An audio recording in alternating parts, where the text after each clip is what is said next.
everyone. Welcome to This Just In. And It's Grim, a bi-weekly series where two friends of 3 decades chat about dark subjects. Before we begin, you should be warned that our series contains language, themes, and material not suitable for children or sensitive Sallies. So hide your babies and your boomers, and let's dig in.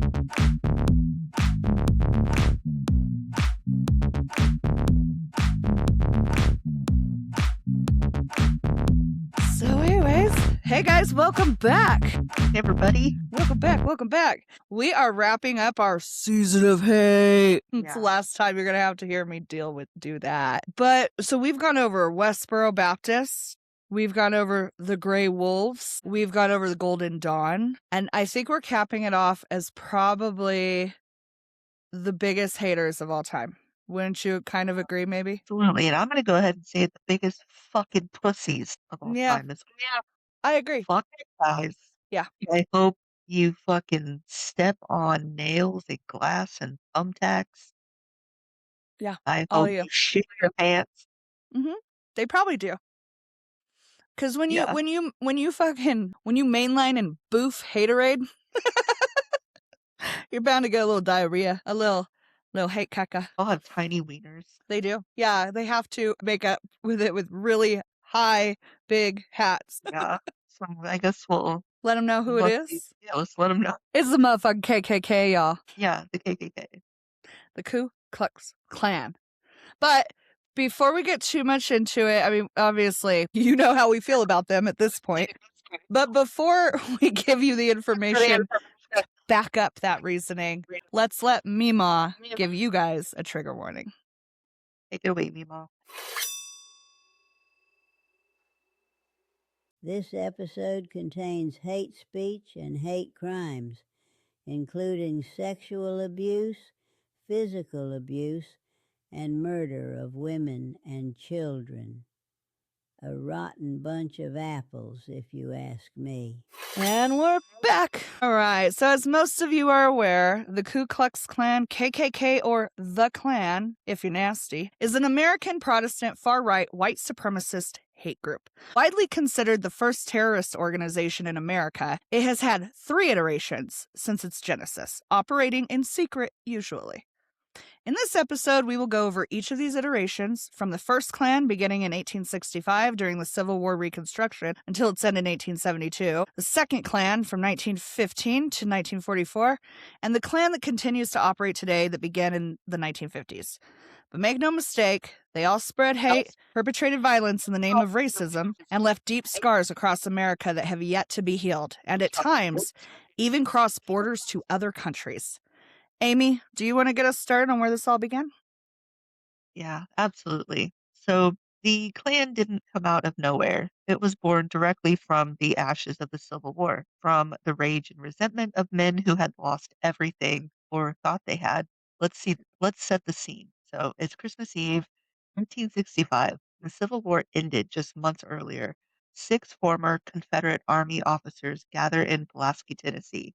Their names Frank McCord, Richard Reed, John Lester, John Kennedy, J. Calvin Jones, and James Crow.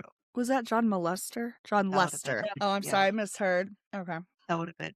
I mean, Probably are, though. on the surface, what they're doing looks almost absurd. They're forming a social club, complete with theatrical initiation rituals, secret costumes, and a deliberately ridiculous sounding name cobbled together from the Greek word kyklos, meaning circles, which probably their family tree. Keeps going round and round.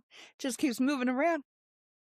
Combined with the word, they call themselves the Ku Klux Klan. It started as a fraternal organization, a joke almost, but within 2 years it becomes something else entirely. By 1867, local chapters were organized across the South. A general convention gives the group a formal hierarchy, an invisible empire of the South. Former Confederate General Nathan Bedford Forrest, anointed as the first Grand Wizard. Can you imagine?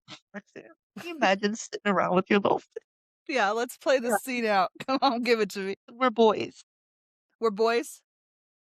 We're having so much fun and we're sitting around hanging around with our other boys. Oh, And they were like, since I started this club, you guys have to call me the Grand Wizard." okay, token. Like, who the fuck? Sit down. I mean, unfortunately, I feel like we have had friends that have said things like this, and we do not hang out with them anymore. But Guess it's what I just am now? Didn't one was it one of them reincarnated as Jesus Christ at one point? It does happen, but, like, no, fuck no, I'm sorry, sit down, nerd, like, I'm not following you, grand wizard, like, it's plus, part at of the my time, don't you think it's weird at the time that, like, with how religious the South was and how, like, how Protestant everything was, that they Mhm. would not at least cling on to a word like wizard because it kind of invokes everything that's, like, against their belief. They don't Yeah, believe in shit like that as Protestant, like Christians or whatever. But you were gonna find out that they really never make a lot of fucking sense. Let's be honest. Like, it's always kind of jackassy every fucking time. yeah. So, sorry. Okay, so Mr. Forrest anointed the first Grand Wizard below him. Grand Dragons, Grand Titans, Grand Cyclopses. Shut up. The Cyclopses? Yes. Oh my It's god. theater draped over terrorism. And make no mistake, what follows is terrorism. The Reconstruction era is a period when formerly enslaved Black Americans are finally being extended civil and voting rights under federal law. The 14th Amendment has passed. Black men are being elected to Southern state legislators, even to the U.S. Congress. For Confederate veterans and white supremacists across the South, this is intolerable. The Klan becomes their weapon. Masked Klansmen ride at night, hence the nickname Night Riders. Their targets are Black citizens, white Republican allies called carpetbaggers. If they're from the North, scalawags. If they're Southern and anyone who challenges white supremacy. So, yeah, scalawags. It's somebody who challenges white supremacy. Well, I'm a fucking scallywag. I'm a fucking scallywag then. So the methods are brutal. So there's beatings, whippings, arson, rape, and murder. Black schools and churches are burned. Black businesses are destroyed. Politicians are assassinated. During the 1868 presidential election alone, thousands of Black Americans across Arkansas, Georgia, and surrounding states were murdered in a coordinated campaign of voter intimidation. At the height of the first Klan's power, claimed to command as many as 550, yeah, 550,000 members. Sorry, numbers, I'm dumb. Anyways, 550,000 members. Oh, you're not. So historians note the organization was so decentralized that no one truly knew the real number. What known is that violence is staggering. Estimates place the number of lynchings carried out by the Klan and associated groups between 1865 and 1900s is approximately 3,500. So yeah, the federal government eventually responds. 1870 and 1871, Congress passed the Enforcement Acts, also known as the Ku Klux Klan Acts, give President Ulysses S. Grant the authority to use military force to suppress the group. Thousands are arrested. 9 counties in South Carolina were placed under martial law. Forrest, sensing the legal and political walls closing in, formally disbands the organization in 1869, though many local chapters kept operating. By the early 1870s, the first Klan largely faded away. But there is more important thing to understand about the disappearance. The Klan did not fail because the South changed its mind. It faded because federal Reconstruction policies had made white supremacist violence temporarily costly. When Reconstruction ended in the late 1870s, when federal troops were pulled out of the South, white supremacy reasserted itself through other means. Jim Crow laws, convict leasing, voter suppression, and the ever present shadow of lynching. The Klan had done its job. It had terrorized Black voters and their allies long enough for Democratic victories in state legislators across the South to hand power back to white establishment. The first Klan didn't disappear because hate died. It disappeared because for a time it had won. Now let's take a quick break. Be right back.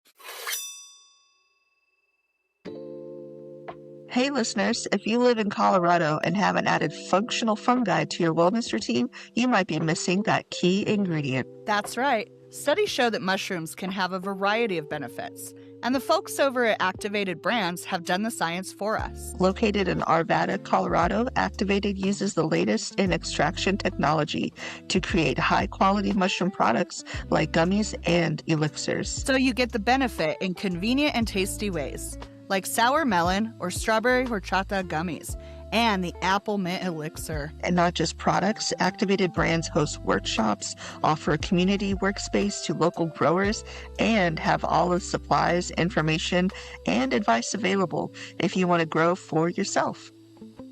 And that's why you can trust a company like Activated Brands. They are always willing to share their expertise. But don't take our word for it. Go see for yourself. The lab is open. For more information like hours and location, or to order products, you can visit activatedbrands.com or check them out on Instagram. Now back to the show.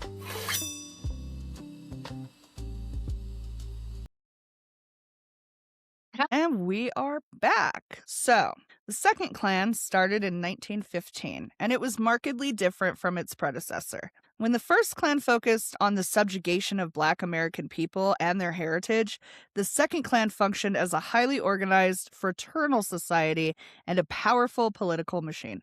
The second Klan was founded by William J. Simmons, a former Methodist minister. On Thanksgiving night, Simmons and 15 others burned a cross atop Stone Mountain, Georgia, to symbolize the rebirth of the movement. The revival was directly inspired by the film The Birth of a Nation in 1915, which portrayed the original Klan as heroic protectors. Simmons used the film's imagery, including the white robes and burning crosses, to brand the new organization. Operating as an MLM, the second Klan grew into a massive business through a modern recruitment system. Professional recruiters were hired to expand the invisible empire. They kept $4 of every $10 initiation fee, known as a CLEC token, they collected. The national headquarters in Atlanta maintained a monopoly on selling robes, hoods, and literature. At its peak in 1924 to 1925, membership is estimated to have been between 3 million and 6 million people. The Klan branded itself under the slogan 100% Americanism. While it remained virulently white supremacist, it expanded its list of targets to include Catholics, who they claimed were more loyal to the Pope than to the United States, Jewish people. The Klan promoted anti-Semitic conspiracy theories and economic boycotts, immigrants. The Klan were a driving force behind the Immigration Act of 1924, which strictly limited immigration from Southern and Eastern Europe, and my favorite, immorality. They acted as a vigilante moral police, targeted bootleggers, gamblers, and people that they deemed sinful. To many people, especially in the Midwest, the Klan wasn't just a hate group, it was a social club. They held picnics, baseball games, and parades. This was effective in making extremism feel normal to everyday citizens. And being portrayed as normal or safe is what they needed to infiltrate politics. And that is exactly what they did. Through local elections, they were able to get positions as sheriffs, judges, mayors, and eventually governors, House and Senate members, with 75 members of Congress being members themselves or sympathizers of the cause. The Klan had the money, the numbers to turn out large voting blocks, and had won the hearts and minds of many Americans. This was most prominent in Oregon, Colorado, and Indiana, where Klan members took the highest seats and enforced the most change to their communities.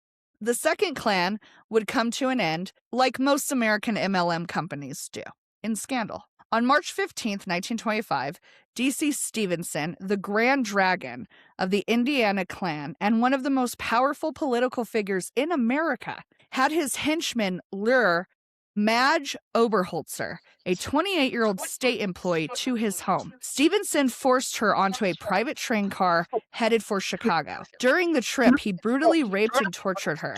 The assault was so violent that he inflicted deep bite wounds all over her body. While held captive in a hotel in Hammond, Indiana, Madge managed to convince a guard to take her to a pharmacy where she secretly purchased bichloride of mercury. She swallowed the tablets in an attempt to end her life and escape Stevenson. Upon discovering she had taken poison, Stevenson did not seek medical help. Instead, he drove her back to his garage in Indianapolis and kept her locked in a loft for nearly a day while she suffered in agony. Madge was eventually returned to her parents' home, but the combination of the mercury and the infections from the bite wounds were fatal. Before she died on April 14th, 1925, she dictated a full sworn legal statement to her attorney because she knew she was dying. This deathbed declaration became admissible evidence in court, providing a step-by-step account of the kidnapping and rape. Stevenson believed he was the law in Indiana and expected his hand-picked political allies to protect him. To his shock, a jury found him guilty of second-degree murder. He was sentenced to life in prison, and when the Klan-backed governor Ed Jackson refused to pardon him, Stevenson retaliated by releasing his black box, a collection of secret ledgers and records. These records prove that the Klan had bribed and controlled dozens of public officials, including the governor, the mayor of Indianapolis, and members of the state legislature. The trial exposed the moral guardians of the Klan as hypocrites, rapists, and corrupt criminals. Within 3 years, Indiana's Klan membership plummeted from over 250,000 to less than 7,000, sparking a nationwide collapse of the organization's second era. And now, an ad. Hey listeners, if you reside in Northwest Indiana and are feeling indulgent, you should head over to chantillyluxurychocolates.com. The chocolates are handcrafted, and each box is filled with expertly selected pieces for both their taste and their visual aesthetic. Not only are they delicious, with flavors like black cherry cheesecake, salted caramel espresso, and butterscotch pecan crunch, the prices can't be beat, especially for artisan-level chocolates. And they feature rotating seasonal flavors, the ability to customize boxes, consultation services for a variety of culinary and confection inquiries, and party favors to go along with your next big event. So, Indiana, if life is like a box of chocolates, you may as well make it luxurious. Visit chantillyluxurychocolates.com or check them out on Instagram today. Now back to the show. Yeah. Okay. So the modern day KKK, what we call the Third Klan, reemerged in 1946, just 2 years after the second had dissolved. If the first Klan was about crushing Reconstruction and the second was a nativist reaction to immigration and modernity, the Third Klan had a single defining obsession, or has a single, stopping the civil rights of Black Americans. Through the 1950s and 1960s, as the civil rights movement builds momentum, as Rosa Parks refuses to give up her seat, as students sit at the lunch counters, as freedom riders board buses into Deep South, the Klan is there to meet them with fire and blood. The bombings, murders, and attacks are relentless. On September 15, 1963, four little girls, Annie Mae Collins, Cynthia Wesley, Carol Robertson, and Carol Denise McNair, are killed when Klan members bomb the 16th Street Baptist Church in Birmingham, Alabama, while they prepare for Sunday services. They are 11, 14, so one 11-year-old and the rest are 14. So in 1964, in Mississippi, Klan members murder civil rights workers Andrew Goodman, James Chaney, and Michael Schwerner in cold blood. These are only the most famous atrocities. The actual number of Klan murders and attacks during the civil rights era run into the hundreds. One of the darkest and most surreal aspects of this era is how embedded the Klan was in Southern law enforcement and government. In many counties and towns, and your local sheriff was a Klan member. People you called when something terrible happened to you were often the same people doing it. The third Klan eventually fractures. Rather than a unified national organization, it splinters into dozens, sometimes hundreds of competing factions. The Southern Poverty Law Center reports that between 2016 and 2019 alone, the number of Klan groups in the United States dropped from 130 to 51, not because of the declining ideology, but because members were migrating to other white supremacist organizations they considered more modern and effective.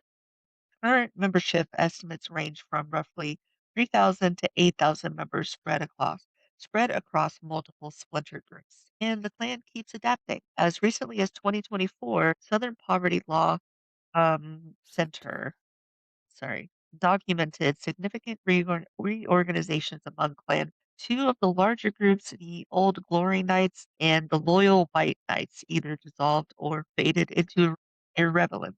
In their place, newer chapters like the Maryland White Knights and the Sacred White Knight rose up. The United Klan Nation began co-hosting events with the Aryan Freedom Network. Klan-affiliated networks overlapped with anti-Semitic Christian identity organizations and Kingdom Identity Ministries. The Klan continues to try to mainstream itself, to make its ideology palatable, to clean up its image while keeping its core message intact. Make no mistake, cheat in the hood may be less visible than they once were, but the ideology that they represent never went away. It simply changed addresses. Now Rox is going to cover the KKK International. Yeah, thanks, Amy. And before I jump into that, I did have a thought while you were giving me that information that most of in the South during that time, people couldn't really call because like a lot of the local government and sheriffs and stuff were Klan members. And it strikes me as like there's like a few decades gap between the second Klan ending and then the third iteration picking up. But like just because they weren't practicing out in the open doesn't mean that generationally they weren't teaching their children this and then using their pull and nepotism to get into those spaces. And then when a new Klan arose, they're like, oh, well, my grandpappy used to be in the Klan, so that's in my blood or whatever bullshit. You know what I mean? So it almost becomes like a heritage thing, I think, to some of them. Just a little side thought. Not that it's no excuse. It's all shit and garbage. But like, it's interesting to me that there's such a gap, but then they still held the same power. But that has to be like them bringing their children up to believe the same things, I would imagine, kind of. Yeah. Anyways, but that was it. That was my side thought. Anyways, I'll get back into it. So, while the Ku Klux Klan is a uniquely American creation, it has attempted to export its brand of white supremacy to several countries. There were rarely successful infiltrations in terms of seizing government power, but they did establish active organized chapters with thousands of members in certain regions. Canada is one country where the Klan achieved significant mainstream political influence in the mid-1920s. The Klan established a massive presence in Saskatchewan, and by 1929 they claimed over 25,000 members and roughly 125 local chapters. They were instrumental in the 1929 provincial election, helping to defeat the Liberal government by backing the conservative progressive coalition. To appeal to locals, they swapped the American flag for the Union Jack and added a maple leaf to their robes. Their primary targets were Catholics and French Canadians, whom they viewed as a threat to British Canada. So the Klan has also appeared in Germany during two distinct periods. 1920s, a group called the Ritter des Fjorgen Cruises, or Knights of the Fiery Cross, was founded in Berlin. They adopted the robes and rituals of the American Klan. However, they were eventually suppressed by the Nazi Party, which viewed the Klan as a competing American import and preferred their own homegrown brand of extremism. And again in the 1990s and 2000s, after the fall of the Berlin Wall, American Klan leaders like Dennis Mahone traveled to Germany to recruit. In 2012, a major scandal broke when it revealed that two German police officers had been members of a small Klan group in the early 2000s. So the Klan attempted to gain a foothold in the UK during the 1960s as a reaction to immigration from the Caribbean, or the Windrush generation. Small groups held cross-burning ceremonies in the English Midlands. In the 90s, American Grand Wizard David Duke and others visited the UK to try and unify various far-right groups under the Klan banner. These efforts largely failed because British far-right groups like the National Front already had their own established structures and found the American wizard and hood imagery ridiculous. In the late 1970s and 1990s, several klaverns were established in Australia, primarily in Queensland and New South Wales. Australian chapters focused their rhetoric on Indigenous Australians and Asian immigrants. They remained small, secretive, and heavily monitored by Australian intelligence. In South Africa, during the apartheid era, there were several attempts to establish a Klan presence to support white minority rule. While there was significant ideological overlap, the Boer Afrikaner nationalist movements like the AWB were so well organized and powerful on their own that they didn't see the need for the American Klan brand. The Klan remained a fringe element among English-speaking whites. The Klan struggled to infiltrate most countries for three main reasons. Cultural specificity. The Klan's rituals, Protestantism, U.S. Civil War history didn't translate well to other cultures. Homegrown competition. Most countries already had their own nationalist or fascist groups that didn't want to take orders from the American Grand Wizards. And finally, legal crackdowns. Many European and Commonwealth countries have stricter hate speech and incitement to violence laws than the U.S., making it easier to ban the organization outright. Now, let's go ahead and take an ad break. What's up, buddy? Why do you seem bummed? Honestly, I've been really wanting a new shirt lately, or a coffee mug. Just a little something to treat myself. And why can't you? I've searched everywhere. The shirts online are low-quality polyester blends, and I hate supporting the man. Okay, but what about the mugs? What's the issue with those? Oh, the mugs. Even if I manage to find a mug that doesn't have a number one whoever or live, laugh, love on it, they cost a fortune. You're right. Mug money is hard to come by in this economy, but you deserve to treat yourself, and I have news that may cheer you up. Oh, really? If you head over to thisjustin and itsgrim.com, they have shirts and mugs just like you want. Are the shirts 100% cotton, not some cheap poly blend? That's right, and they come in a wide range of sizes. And before you ask, the mugs don't have an inspirational quote. That sounds too good to be true. It must cost a fortune, or be backed by some kind of corpo scum. Nope, the prices are steal, and it's run by two best friends. No corpo scum anywhere near the product. Well, Amy, it looks like I will be able to treat myself after all. This just in and it's grim.com, right? Yep, and while you're there, sign up for email. You'll get up-to-date information on episodes and the show, of course. Info on merch as well. Thanks, dude. I'm heading there now, and if the prices are as low as you say, I'll treat you too. Thanks, buddy.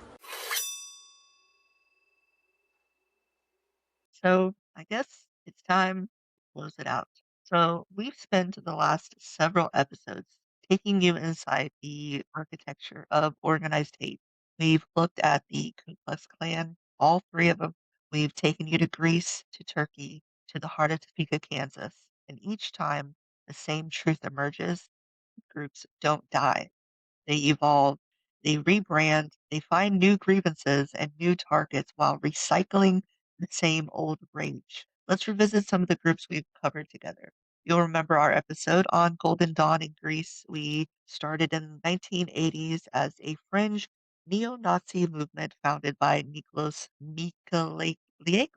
Yeah, butchered that. A man who openly declared himself a follower of Adolf Hitler, exploded during Greece's debt crisis in the early teens into the third largest political party in Greek parliament, holding 18 seats. And then the Golden Dawn used symbolism nearly identical to the Nazi swastika, deployed Nazi salutes, employed Holocaust denial, and maintained what prosecutors called death squads that carried out hundreds of documented attacks on immigrants, Kurdish citizens, LGBTQ plus individuals, and political opponents. Then there's the Grey Wolves of Turkey. Grey Wolves ideology is built on the idea that a pure Turk, a supremacist vision of ethnic purity that makes them violently hostile to Kurds, Armenians, Greeks, and anyone else they deem insufficiently Turkish. They deny the Armenian genocide. They celebrate Turkish ethnic dominance across what they call the Turkic world, from Europe to Central Asia.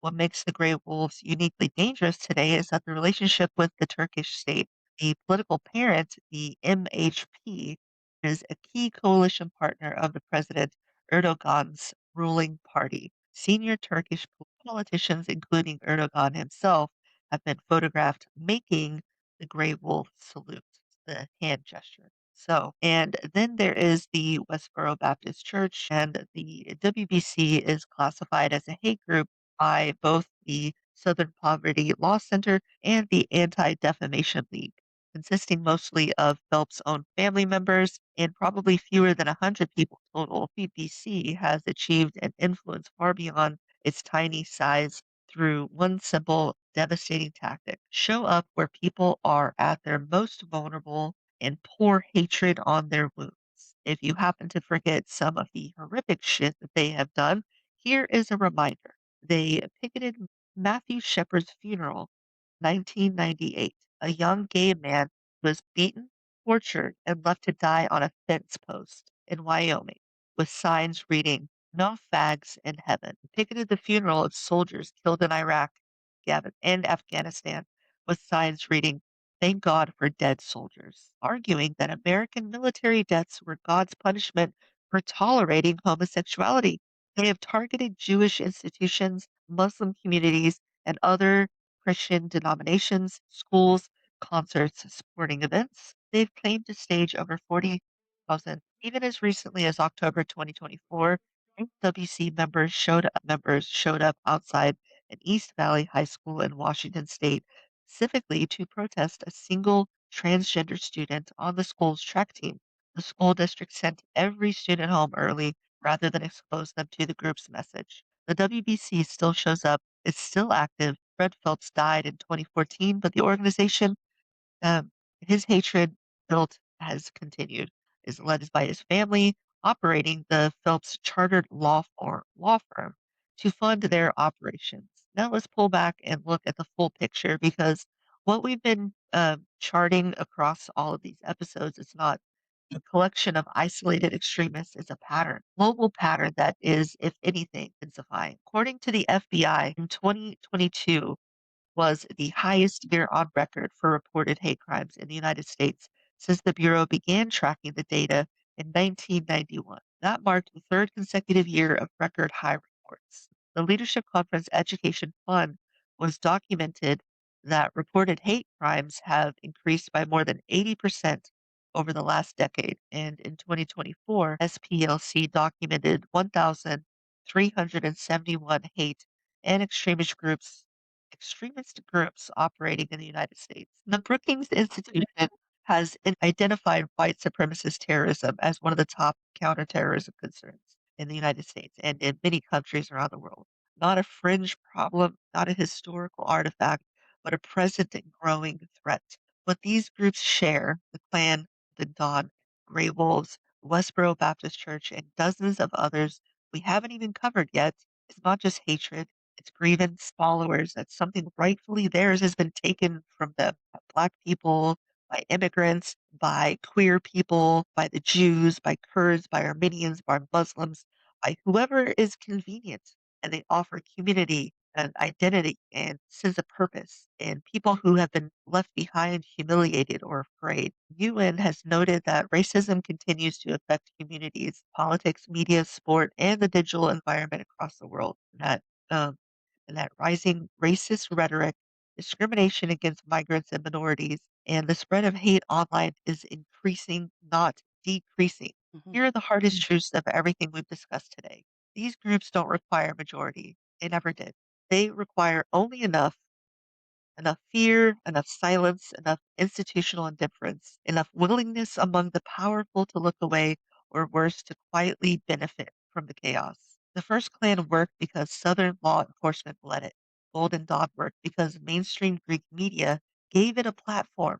The Grey Wolves worked because the Turkish government needs their votes. Westboro Baptist Church works because the outrage gives them exactly what they want: attention. The only antidote history has ever shown us is awareness, accountability, and refusal. Refusal to look away, refusal to normalize, refusal to pretend that because something is old or small or fringe, it's harmless. The arc of history does not bend automatically towards justice. People, institution, laws, and courage bends it.